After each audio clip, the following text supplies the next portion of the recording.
On today's episode, Daddy's home. You're Locked On Stars, your daily podcast on the Dallas Stars. Part of the Locked On Podcast Network, your team every day.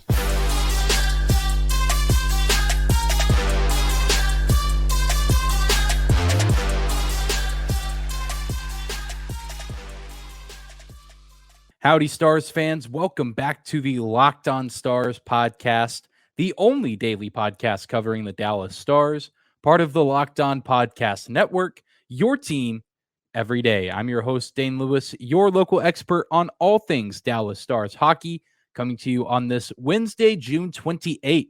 And this episode is brought to you by FanDuel Sportsbook, the official sportsbook of Locked On. Make every moment more and visit FanDuel.com/LockedOn today to get started.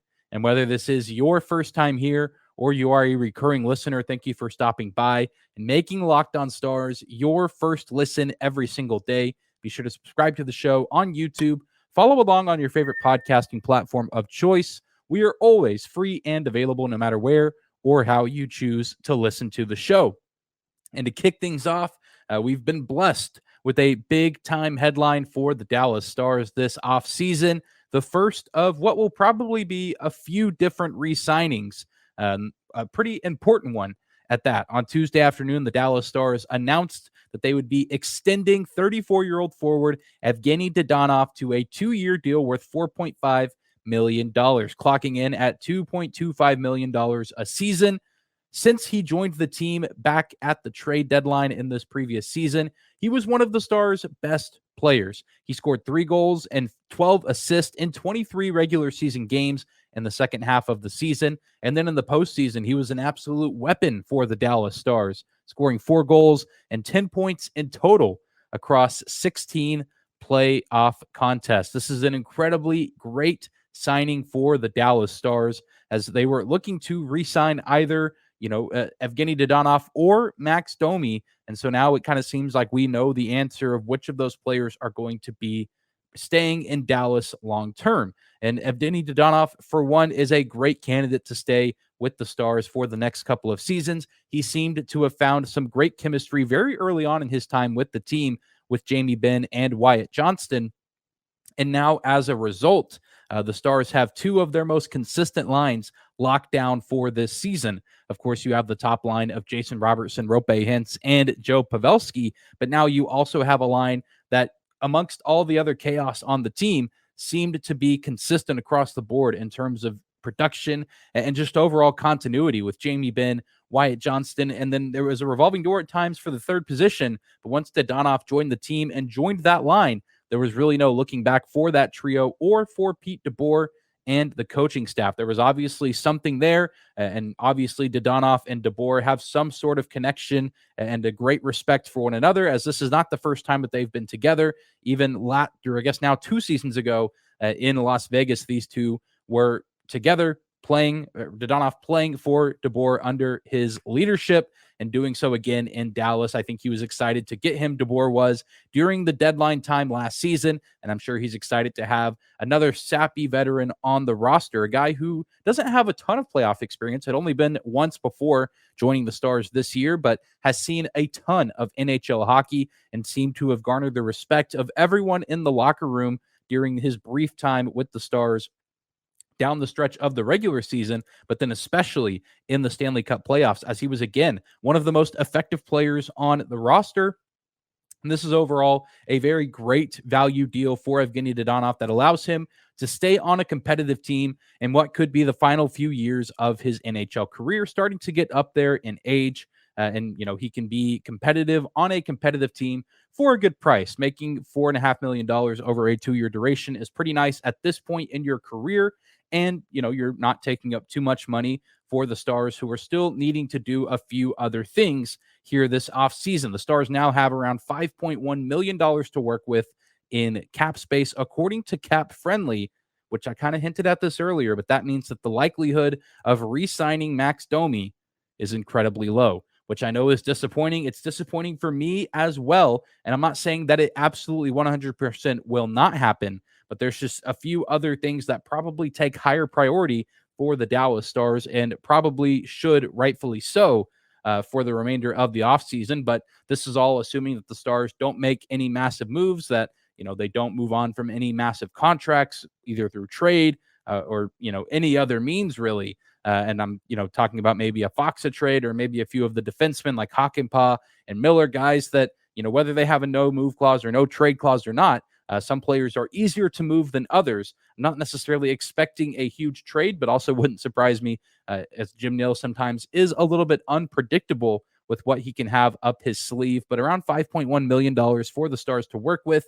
The likelihood of re-signing Max Domi, not incredibly high, as the Stars also still need to find an extension for Ty Dellandrea. I would imagine the priority is to sign him before Domi because Dellandrea is younger. He was drafted by the organization.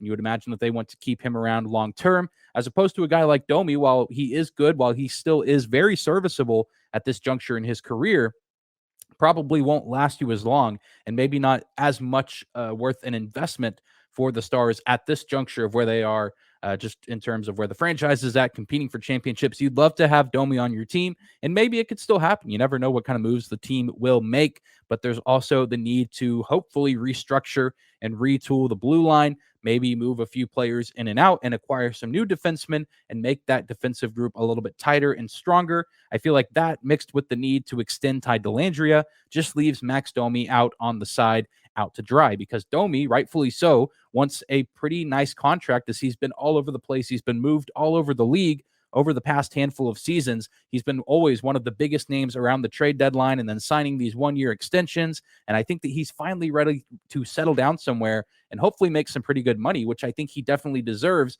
And I know that he's expressed interest in staying in Dallas, and I know it seems like the Stars would be interested in keeping him. It just doesn't necessarily seem possible. Just because both parties are interested doesn't mean that it is a guarantee that it's going to happen. I would gladly be proven wrong, but also do understand that Dellandrea is probably a more worthy aspect of being invested in at this point in both players' careers. And I also do want to see a different group on the blue line. There's a few players that I know have to stay and a few players that I'm okay with staying, but ultimately would like to see some improvements elsewhere. And as much as I hate to see Max Domi go, I think it is necessary. But at the end of the day, I'm excited for Evgenii Dadonov to get this opportunity to stay in Dallas. Very excited for what he brings to the table, what he brings to the lineup. I think he's going to be a very great, underrated player for this organization. No need for him to be in the spotlight, need for him to be the guy. He'll just be a very effective depth piece. And as we've seen over the past several seasons, depth helps win championships. From Tampa to Colorado to Vegas, all of those teams have incredible depth in the bottom six, and the Stars already have some pretty nice bottom six players, but now they've secured another one in Evgenii Dadonov. Well, from one Stars forward to a couple of others, the Dallas Stars might not have won any NHL awards, but they still had a few players get recognized for their seasons. We'll talk about Jason Robertson and Wyatt Johnston and the honors that they were given on Monday night coming up next. Today's episode is brought to you by our friends at FanDuel Sportsbook. Baseball season is in full swing, and there's no better place to get in on the action than FanDuel, America's #1 sportsbook. Because right now, new customers can get a no-sweat first bet up to $1,000. That's up to $1,000 back in bonus bets if your first bet doesn't win. Just go to FanDuel.com/lockedon to join today. Don't miss your chance to snag a no-sweat first bet up to $1,000 when you go to FanDuel.com today. One more time, that's FanDuel.com/lockedon to sign up.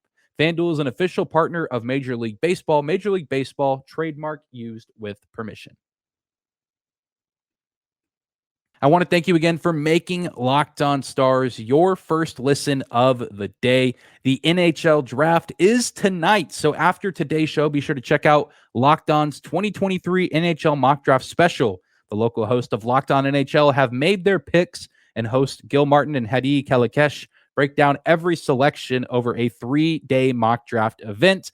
Find the episodes on Locked On NHL on YouTube or wherever you find your podcasts. All 3 of those episodes available now if you're interested in seeing the mock draft from our very own Locked On NHL hosts. Of course, I don't make an appearance because the Dallas Stars don't have a first-round pick during this evening's first round of the 2023 NHL draft. At least they don't have a pick while I'm recording this, just before 6 o'clock on Tuesday night. So maybe that's subject to change. But regardless, if you love all things hockey, you're excited for the draft. So be sure to check out our off-season draft content.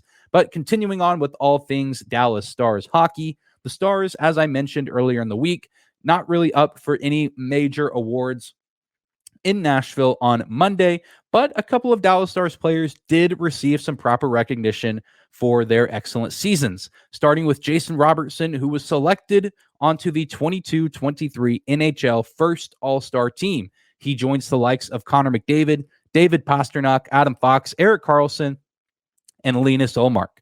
These players chosen to this team as a representation of being the best at their respective positions. McDavid, Pastrnak, and Robertson, three of the most dominant forwards of the regular season. Fox and Karlsson dominating the defensive front, and Linus Ullmark having an incredible season in the crease for the Boston Bruins. Robertson also finished fourth in voting for the Hart Trophy, finishing, of course, behind McDavid, Pastrnak, and Matthew Tkachuk. I was really surprised to see Jason Robertson finish at such a high ranking. I honestly, even though he did have a sensational season, I shouldn't be surprised because of how well he played. But I think I'm more surprised that he was given the recognition that he really did deserve, being one spot away from being a finalist for one of the most prestigious trophies in the sport is pretty incredible. I would have expected him to fall around the 6 or 7 mark. Honestly, I was kind of surprised to see that he finished above Matthew Tkachuk. I know that the Dallas Stars had a overall better regular season than the Florida Panthers, but maybe that factored into it somewhat. But Tkachuk was a phenomenal player from start to finish, not just in the playoffs. Even when the Panthers were not necessarily at their best, Matthew Tkachuk was still doing his thing night in and night out. So maybe I shouldn't be surprised, and I should just be happy that a Stars player is getting proper recognition, making first team all NHL or the first all-star team, whatever you want to call it. Honestly, wouldn't have surprised me to see Tkachuk get put on first team as opposed to Jason Robertson, but Tkachuk did make the second team NHL All-Stars. But very pleased that Robertson made it on the first team, and very pleased that he finished fourth in Hart Trophy voting, although that really didn't matter, I guess, if you finished not first, but we all knew who was going to finish first in that race, with Connor McDavid having one of the more dominant seasons we've seen from anybody in 25 years. But then on the rookie front, the awards did not stop. Stars rookie Wyatt Johnston was recognized for his outstanding debut season with a selection to the 22-23 NHL All-Rookie team, joining the likes of Matty Beniers of the Seattle Kraken, Owen Power from the Buffalo Sabres, Matias Maccelli from the Arizona Coyotes, Jake Sanderson from the Ottawa Senators, and Stuart Skinner of the Edmonton Oilers. Of course, Skinner, Power, and Beniers, all finalists for the Calder Trophy. Wyatt Johnston finished top 5, actually garnering a 5th place finish in the Calder race, which I guess overall is nice that he was regarded as the 5th best rookie, or in the top 5 of rookies this past season. I know that all of you are not surprised to hear this. I still think he should have been top 3, and I think that there maybe should have been a case that he could have won. I understand why Matty Beniers won. He definitely had more points, more assists, but a 24-goal season from a 19-year-old kid is absolutely astounding, especially on a team where he didn't need to play that well. But I know that the Stars and their fans are absolutely glad that he did. Very impressive season from Johnston, and I don't think this will be the last time that he pops up on a team like this. Of course, he can't pop up on the rookie team again, but I expect him to be one of the better players on the Stars roster for a long time to come. There were a few other Stars players that came relatively close to being finalists for a few awards. Jake Ottinger and Joe Pavelski also finished 5th in a few different categories. Of course, Jake Ottinger finishing 5th in the voting for the Vezina Trophy for the NHL's best goaltender, and Joe Pavelski coming in at 5th for the Lady Byng Trophy, a player given really to honor and respect sportsmanship amongst players that also tend to play very, very well. I understand that both of those guys had great seasons in those regards and should have been on those ballots. So it's nice to see that they did get some recognition, and honestly was a little bit surprised to see Ottinger up that high, but I will absolutely take it. And I think that after his performance against Calgary in the 2022 playoffs, and then a really solid 2023 or 22-23 season, and for the most part, a nice playoff stand up until the end there, I think he's finally starting to get some recognition as, a top 10 goalie in this league, if not maybe top 5 as voting for the Vezina Trophy goes. But there was one area that caught my eye, and not in a good way. The worst stat of the night on Monday was Miro Heiskanen finishing 7th. Yes, you heard me, 7th in Norris Trophy voting. Of course, we all knew that Erik Karlsson, Adam Fox, and Cale Makar were the finalists, so I understand that he was not going to be top 3, but with all the other players finishing top 5 in a lot of their categories, I expected to see Heiskanen in the same boat. I expected him to be 4th or 5th in the finalist list for Norris Trophy voting, and he finished 7th. Above him, besides Karlsson, Fox, and Makar, were Hampus Lindholm, Josh Morrissey, and Dougie Hamilton. No disrespect to those players. Again, anytime I talk about these awards and making my case for Stars players, I mean in no way to discredit the players of the other teams and organizations who had great seasons, are great players, and deserve recognition. But anyone who knows a lick about the NHL, anyone who knows hockey and watches the sport and watches all of the teams to the best that they can, would choose Miro Heiskanen over any of those three any day. Lindholm, Morrissey, and Hamilton, all good players. But I don't think anybody in their right mind, if they had the option to start you're starting a new NHL team, a new NHL franchise, and you get to pick, let's take away the 3 Norris finalists, let's take away Karlsson, Fox, and Makar, and you look and you say, you can pick a defenseman. No one in their right mind is picking Lindholm, Morrissey, or Hamilton before they're picking Miro Heiskanen. And honestly, there might be some people that would pick Heiskanen before Makar, Fox, or Karlsson. That's just my 2 cents. Miro Heiskanen, as discussed on this show and really in Dallas Stars circles everywhere, is by far one of the most disrespected and underappreciated players in the game. And I cannot believe that he finished 7th in Norris Trophy voting. Really thought that he should have been a lot higher, and maybe he'll get to where he deserves on the voting list one day, and maybe he won't. And whether or not that happens, Dallas Stars and their fans know what they have in Heiskanen, and he's going to continue to help this team win games and hopefully continue to win playoff series. And hopefully we're seeing him lift a Stanley Cup before long, and then it will sting less whenever he doesn't get the recognition that he so definitely deserves for how outstanding of a defenseman he is every single season.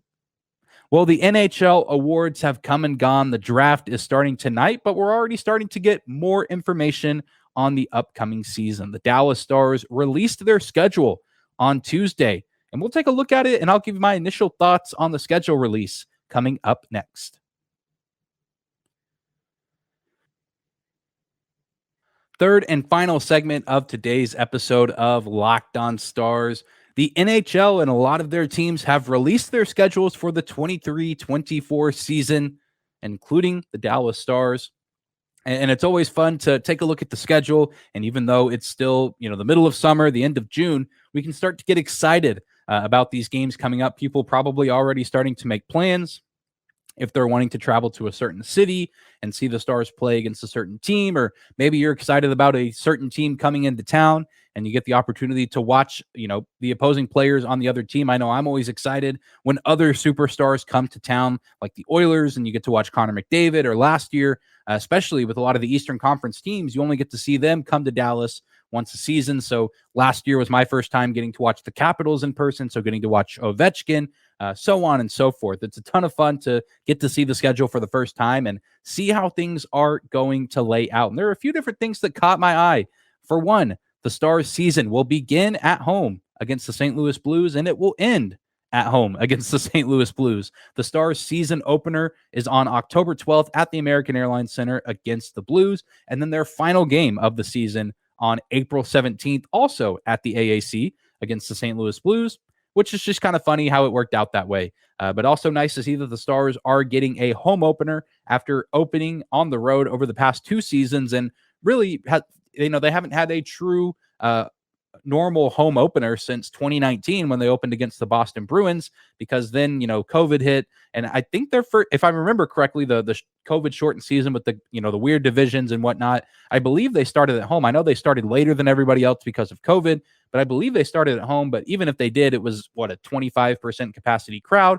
not quite the same. So I'm excited that the guys will get to play their first regular season game in front of what will likely be a sellout crowd at the AAC. A ton of fans excited for the new season to come. And the start of the season, I'm pretty pleased with the first few games. It's a pretty healthy mix of teams that I expect to be bad. So teams that the Stars should get relatively easy wins over and rack up a few early points. Teams like the Anaheim Ducks, the Philadelphia Flyers, and the Columbus Blue Jackets. But there's also a very solid mix of teams that I expect to be good and teams that should give the Stars a challenge early in the season, including Vegas going to the Fortress in Game 2 of the season. The Blues, of course, during opening night. They'll also match up in the first month of the season against the Toronto Maple Leafs and the Pittsburgh Penguins. And I also took notice that the Dallas Stars' longest road trip of the season will only be 4 games long. However, that will happen 3 times over the duration of the season, which isn't too bad, all things considered. I know that they had a few 3-4 game road trips last year, but they also had a road trip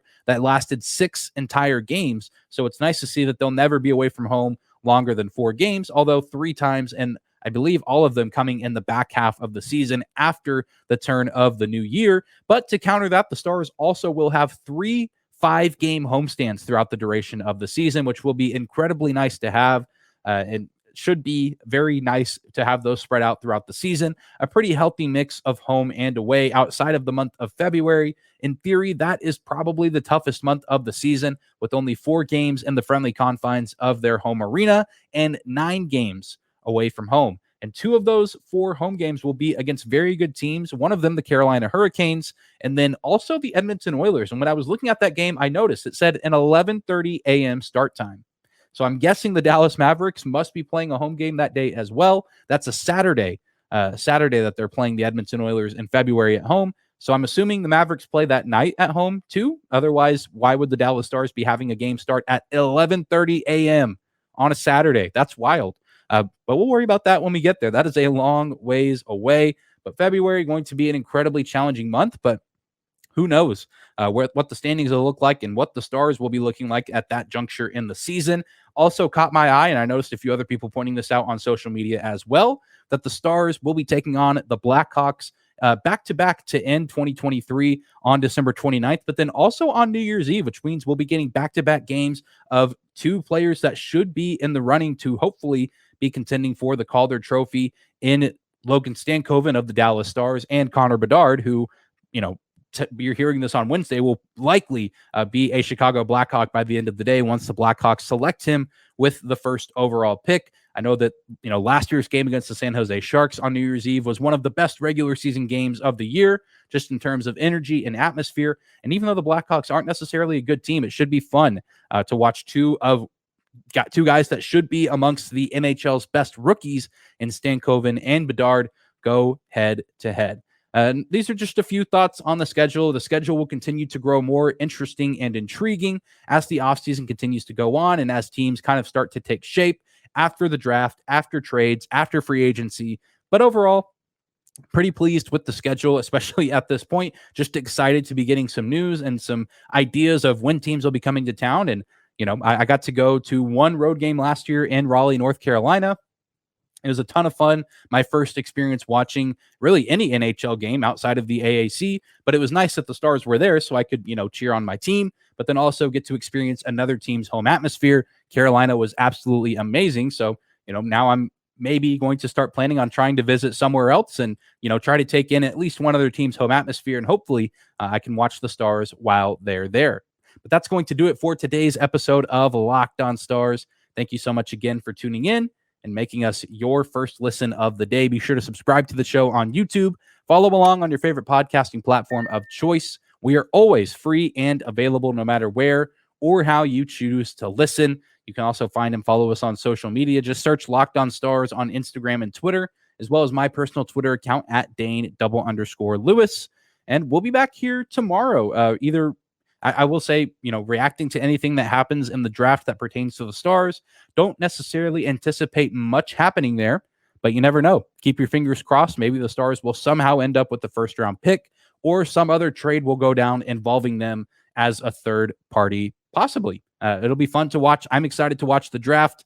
And we'll be back here tomorrow, either with some updates on maybe who the Stars can take in round 2 of the draft, or any other possible news that breaks, whether it be an extension, trade, anything of that nature. We'll be covering it here on Locked On Stars. So I hope you guys have a great Wednesday. Enjoy the draft tonight, and we'll see you back here tomorrow.